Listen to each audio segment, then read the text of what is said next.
Buenas tardes. En primer lugar, quiero agradecer a las directivas del Instituto Colombo Panameño de Derecho Procesal. Es la tercera vez que nos invitan y ahora, de alguna manera en forma masiva, somos 6 los representantes del Instituto Colombiano de Responsabilidad Civil y del Estado, y nos llena de orgullo estar cada vez más cerca de estas importantes actividades académicas.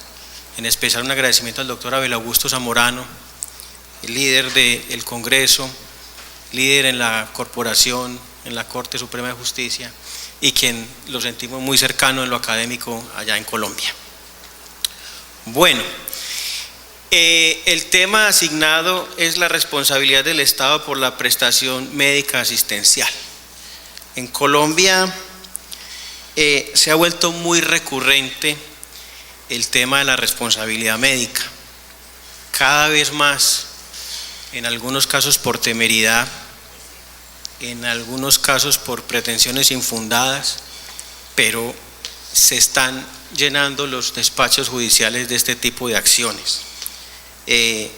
Y pues eso ha generado un cúmulo de doctrina y desde luego de muy valiosa jurisprudencia en este caso, y para el asunto puntual de la conferencia de nuestro Consejo de Estado, sección tercera, encargada de estudiar el tema.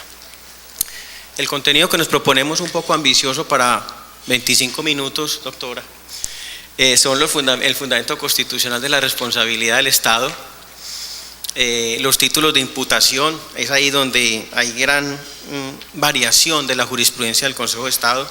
Hemos dicho que en Colombia el tema de la responsabilidad civil y de la responsabilidad del Estado es más de formación y de contenido jurisprudencial que legal. Entonces eso permite alguna dinámica, alguna variación, modificación de criterios y demás. Vamos a verlos. La carga de la prueba, un poco hablar de las infecciones intrahospitalarias o nosocomiales, con la tendencia que trae el Consejo de Estado al respecto. Y finalmente, si nos da tiempo, miramos el análisis jurisprudencial. El fundamento constitucional de la respuesta del Estado, pues son los artículos que allí aparecen, artículo 49 y artículo 90. La atención de la salud y el saneamiento ambiental son servicios públicos a cargo del Estado. Se garantiza a todas las personas el acceso a los servicios de promoción, protección y recuperación de la salud. Y el artículo 90 es la norma general de responsabilidad del Estado en Colombia. El Estado responderá patrimonialmente por los daños antijurídicos que le sean imputables. Y es ahí donde hacemos el énfasis para analizar los criterios de imputación de responsabilidad que traemos jurisprudencialmente en Colombia. Antes de entrar en materia, los pongo en contexto. Y yo no sé si esto sea bueno o malo, seguramente malo. Las cifras colombianas. En este momento, por fuente de la Agencia Nacional de Defensa Jurídica del Estado, creada en el anterior gobierno del doctor Álvaro Uribe Vélez, viendo el cúmulo de demandas, se creó una Agencia Nacional de Defensa Jurídica del Estado. Y allí se hace monitoreo a todas las demandas contra el Estado colombiano. Eso va muy bien, funciona muy bien. Tenemos 273.400 acciones de reparación directa o indemnizatorias en contra del Estado colombiano. Eso es un escándalo para Panamá, y yo diría que para el mundo. Panamá creo que no ha llegado a más de 50, doctora, me decía anoche, en medio de la fiesta y del baile típico panameño, que no pasan de 50 acciones de reparación directa en Panamá en su historia. Pues en Colombia tenemos la deshonrosa cifra de 273.400 acciones de reparación directa. Estoy hablando de responsabilidad del Estado, con unas pretensiones aproximadas de 200 billones de pesos, más o menos 70.000 millones de dólares. Eso pues acabaría con el Estado colombiano, donde todas esas pretensiones prosperaran. Ese es el panorama en Colombia, esa es la experiencia colombiana, y ahí entonces está toda la materia prima de la jurisprudencia que tenemos en el Consejo de Estado. Y si vemos el sector salud, que es el que nos importa para la charla, encontramos que es el tercer renglón de mayor número de demandas, 23.000 y algo procesos, como el tercer renglón de causas de demandas de reparación directa contra el Estado. Entonces es un tema de gran importancia y desde luego de mucha preocupación para el Estado colombiano, en tanto la tendencia es además creciente en este número de acciones de reparación directa. ¿Cuáles son los títulos de imputación que han venido trasegando en nuestra jurisprudencia nacional? Primero, y por regla general, la falla probada, vamos a analizarla. Luego la falla presunta, las cargas probatorias dinámicas, la falla, el indicio de falla en el servicio, uno que establece que las cosas hablan por sí solas en cuanto se acredita una crasa o grave responsabilidad o negligencia del servicio médico, y finalmente la responsabilidad objetiva que también tenemos en nuestra jurisprudencia nacional. La primera, la falla probada. Esta falla probada es en Colombia la regla general. La víctima, el paciente, tendrá que concurrir a los despachos judiciales acreditando la culpa, la negligencia o el error médico de la institución hospitalaria. Entonces ahí entramos en los tres elementos de la responsabilidad que nos explicaba el doctor Zamorano en su conferencia. Habrá que acreditar entonces unas falencias administrativas por acción o por omisión, eso a cargo de la víctima, demandante o paciente. Un daño antijurídico, aquel que la víctima no está en condiciones o no está obligada a soportar. Y el nexo causal entre esas falencias y el daño causado al paciente. El actor allí entonces tiene una carga probatoria importante en relación con la culpa médica. Ese es el criterio general de imputación de responsabilidad, tanto en el ámbito civil como en el ámbito administrativo de la responsabilidad del Estado. Pero vienen apareciendo en la doctrina y sobre todo en nuestra cambiante y dinámica jurisprudencia del Consejo de Estado otros criterios de imputación aparte de la falla probada, y es la falla presunta. ¿Qué dijo el Consejo de Estado? Vamos a invertir la carga de la prueba del elemento falla. Es que al paciente le queda muy complicado contarnos y probarnos qué fue lo que hicieron con él en el quirófano, pues porque no conoce técnicamente el asunto, científicamente no maneja el tema médico, pues porque estaba bajo los efectos de la anestesia. Cualquier situación lo hará poner en estado de indefensión o por lo menos de inferioridad al conocimiento técnico científico de los médicos.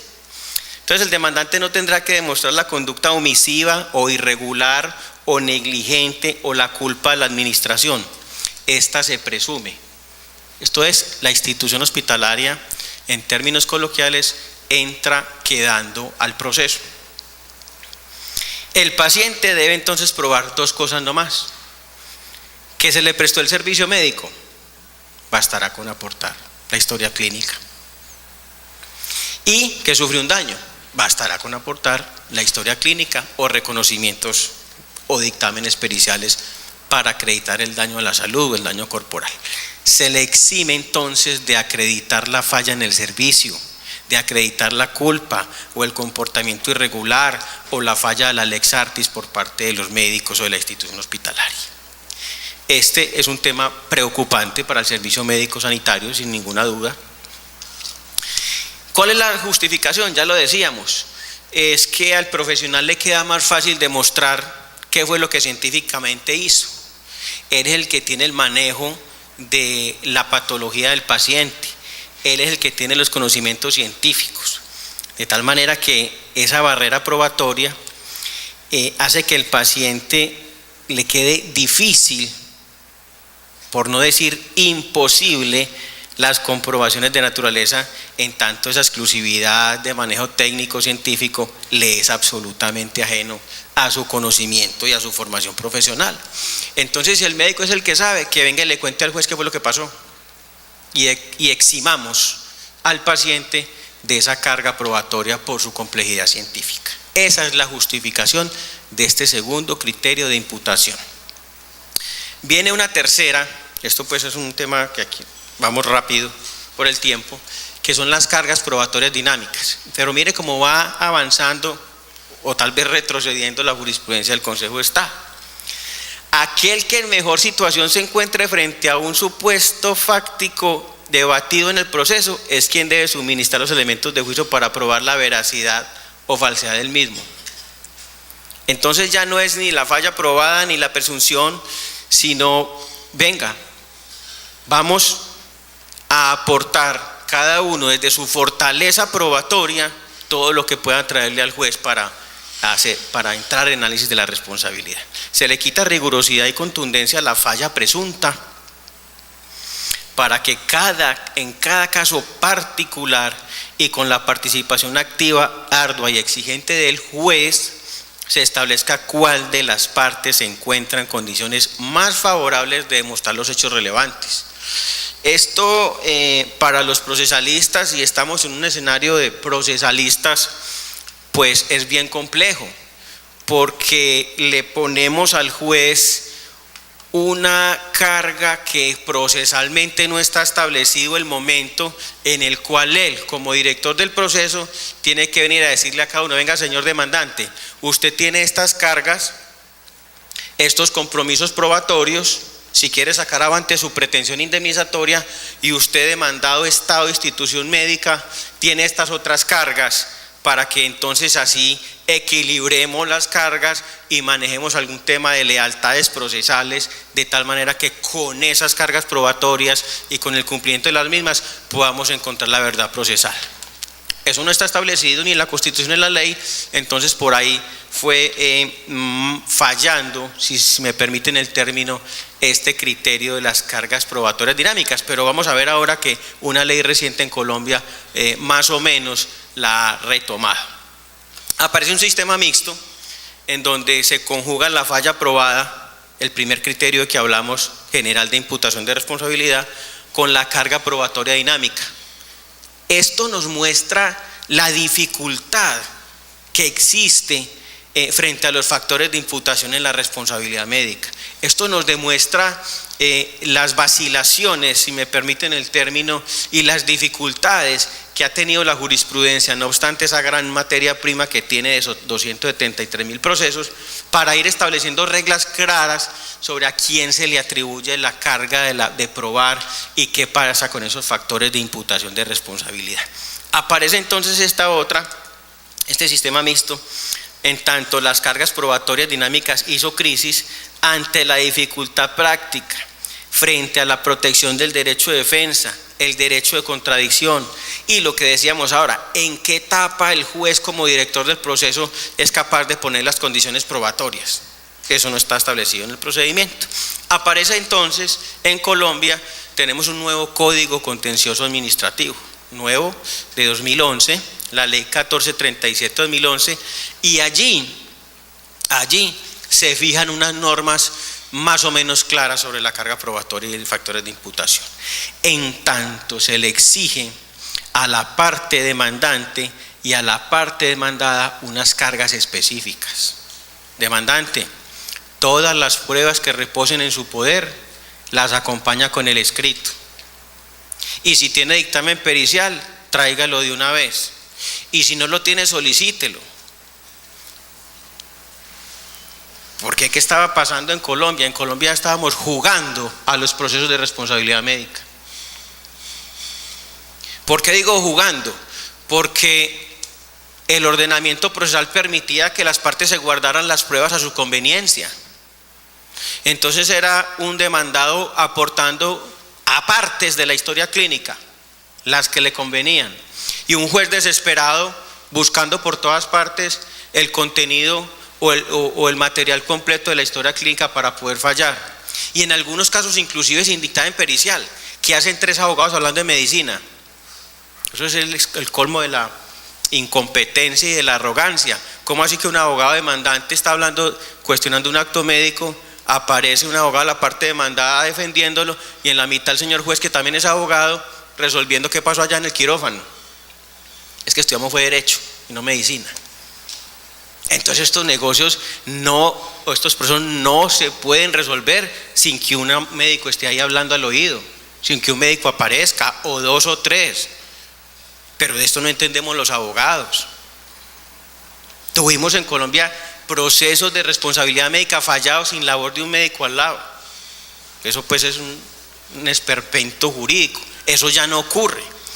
El juez tendrá que contar con los elementos probatorios suficientes con el dictamen pericial para pronunciarse.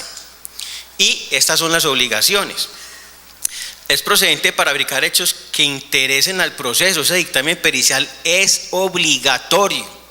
Un proceso de responsabilidad médica no podrá fallarse sin el dictamen pericial. Y al demandante le dice, debe aportarlo con la demanda, si lo tiene, o solicitarlo.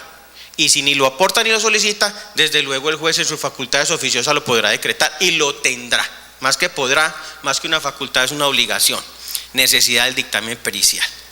Y el demandado ya no va a jugar al negocio ni a las estrategias de la responsabilidad médica. El demandado, la institución hospitalaria, tendrá que sacar sus cartas de una vez y aportar completa la historia clínica, no los apartes que le convengan para su causa, para su defensa. Tendrá entonces que aportarla en copia íntegra con la transcripción completa de la misma, porque es que como a veces escriben tan raro, ya se hacen en computador, pero nada más complicado que la letra de un médico. Entonces que la traduzcan, transcrita completamente, certificada y firmada por el médico que haga la transcripción. Ese médico es medio notario, porque él está transcribiendo la historia clínica y está certificando. Eso es lo que ahí dice, señor juez. Ya entonces es un elemento probatorio muy distinto a estar aportando cositas o apartes de la historia clínica sin ninguna traducción, si me permiten el término. Entonces, esa inobservancia de la institución médica hospitalaria del Estado constituye falta disciplinaria gravísima del funcionario. Ahí están unos extremos distintos, por lo menos más claros, respecto a esa obligación y esa carga probatoria.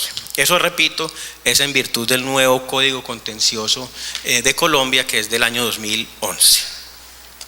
Se trata de reconocerle al demandante, a la víctima, al paciente, la facultad de solicitar del demandado la obligación de llegar al proceso todos y cada uno de los elementos que sirven de ilustración al juez para que se tenga toda la información necesaria para establecer si existió o no responsabilidad en el caso concreto.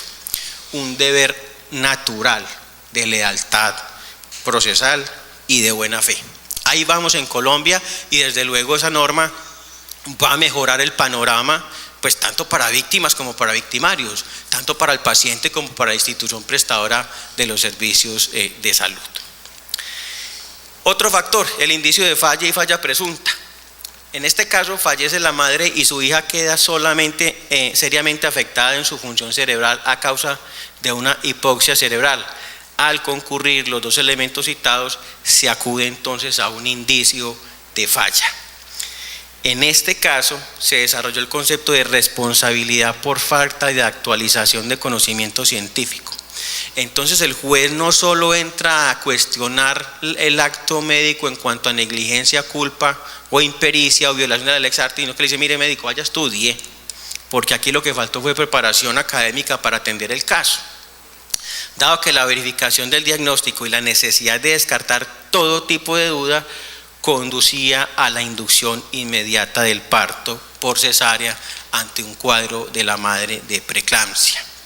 Entonces en esos casos, y es como viene más o menos resolviendo el Consejo de Estado, y ese más o menos me lo entenderán con esta evolución jurisprudencial, es en que en cada caso concreto, de acuerdo con las circunstancias del caso, se acude a uno u otro criterio. Vamos a ver cómo termina una sentencia reciente de 2016 diciendo eso el Consejo de Estado. Las cosas hablan por sí solas. Frente a errores crasos, manifiestos, de bulto, groseros, si me permiten, entonces se acude a esta teoría del derecho alemán y del derecho español.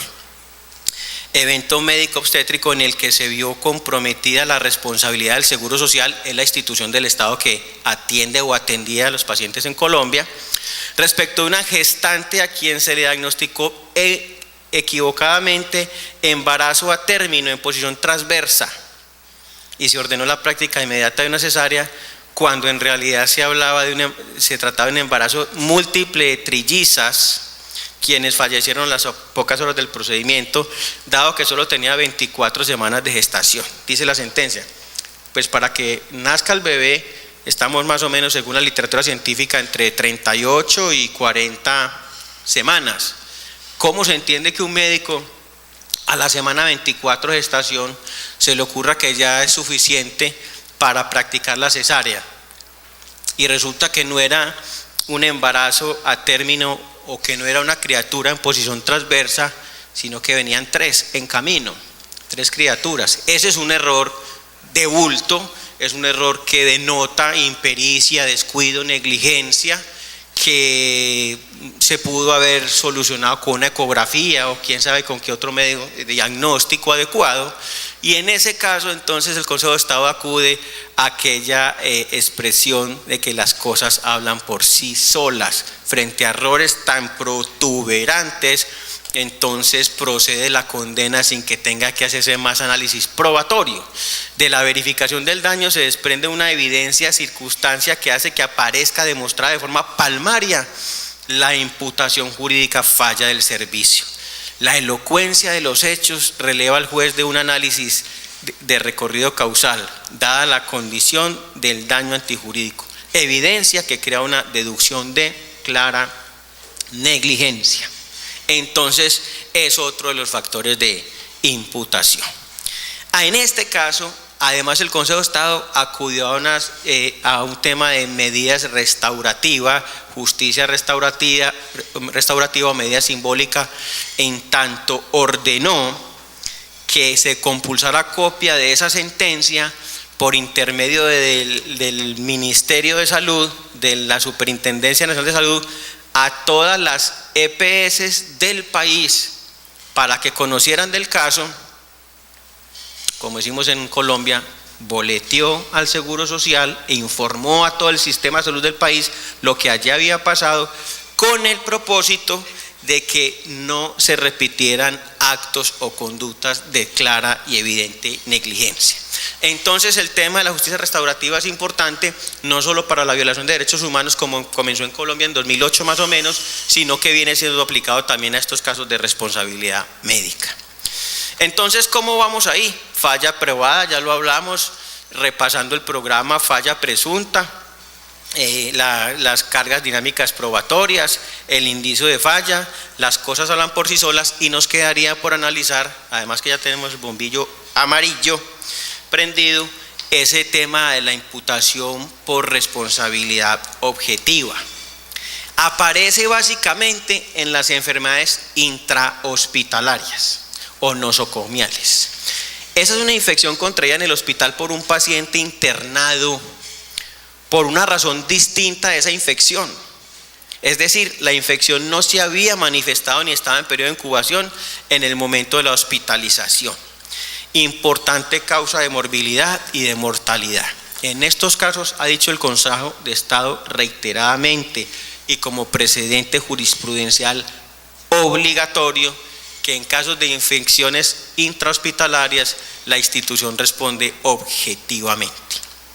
Es inevitable en muchos casos que el paciente esté expuesto a una gran variedad de microorganismos como bacterias, virus, hongos, parásitos durante su hospitalización. La vulnerabilidad para estos casos contra una infección está en pacientes de mayor edad o en pacientes de menor edad, menores de edad, de infancia. No obstante, la literatura médica, advertir eso, ha considerado el Consejo de Estado que no hay causal de exoneración cuando esto aparece en el paciente. ¿Cuáles son los efectos? Agravan la discapacidad funcional y la tensión emocional del paciente, pueden ocasionar trastornos incapacitantes que reducen la calidad de vida y, en muchos casos, la muerte o defunción del paciente. ¿Qué pasa entonces? ¿Quiénes son responsables? Aquí se ha hablado un poco del equipo médico. Y lo que ha dicho la jurisprudencia es que frente a estas infecciones responden muchas personas que participan en el acto médico o en calidad de proveedores. Médicos, microbiólogos, farmacéuticos, servicio de administración, personal de enfermería, mantenimiento de planta física, servicio de limpieza, lavandería, mejor dicho, ni el portero se salva en estos casos. Todo el equipo, todo el que tenga que ver con el paciente, tendrá entonces responsabilidad en el asunto de la infección nosocomial o infección intrahospitalaria. A pesar de ser irresistibles, inclusive el Consejo de Estado acepta la condición de irresistibilidad en la infección intrahospitalaria, no son imprevisibles, y si no conjuga los elementos de imprevisibilidad e irresistibilidad, entonces no podemos hablar de la causal de exoneración de la fuerza mayor, del caso fortuito. En estos eventos la responsabilidad es de carácter objetivo, nada que hacer, por lo que la parte demandada, para liberarse de la obligación de indemnizar, tendrá que demostrar que el paciente ya portaba el cuadro infeccioso. Es decir, la única causal de exoneración es que la institución hospitalaria tenga la capacidad de acreditar que ese paciente ya venía con ese virus o con esa infección y que no fue adquirida en el centro hospitalario. De resto, aparecida la infección, estamos frente a un factor de imputación de carácter objetivo. Bueno, esta es una sentencia, ya estamos terminando, doctora, esta es una sentencia que recoge todo lo que venimos hablando de las infecciones nosocomiales, inclusive el ponente es el doctor Danilo Rojas, que estuvo con ustedes ayer aquí. Y para terminar, esta sentencia que está recién salida del horno de junio de 2016, donde vuelve a repasar los factores de imputación. ¿Qué dijo ahí entonces? ¿En qué estamos después de ese recorrido? ¿Qué dijo el Consejo de Estado? Mire, no nos vamos a casar con ningún factor de imputación, cada caso habrá que analizar. ¿Cuáles son los hechos aquí? Una paciente en embarazo a término, esta sí a término, no con las 26 semanas de aquella otra, con dolor bajito, narraba, describía un dolor bajito, tenía apendicitis, se le practica cesárea y se verifica que en la cesárea que lo que tenía ya era peritonitis y la paciente fallece. Ahí dijo entonces el Consejo de Estado, la jurisdicción de lo contencioso administrativo no privilegia ningún título de imputación. Hicimos un recorrido por 5 títulos. Digo, no nos casamos con ninguno. La regla general sigue siendo la falla probada, pero advertimos que esos títulos de imputación tendrán que analizarse en cada caso particular y concreto. Ese es el primer mensaje que manda, es una providencia reciente. Y condena por daño moral. El daño moral en Colombia está alrededor de $25.000, unos 100 salarios mínimos por cada una de las víctimas indirectas o familiares. Condena un lucro cesante en favor de la criatura que se salva hasta los 25 años de edad.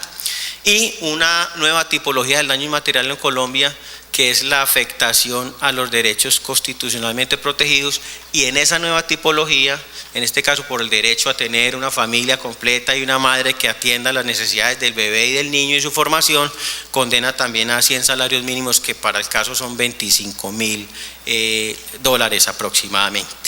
Ese es el recorrido en muy poco tiempo de lo que viene pasando con la jurisprudencia del Consejo de Estado colombiano respecto de la responsabilidad médica. Les agradezco mucho.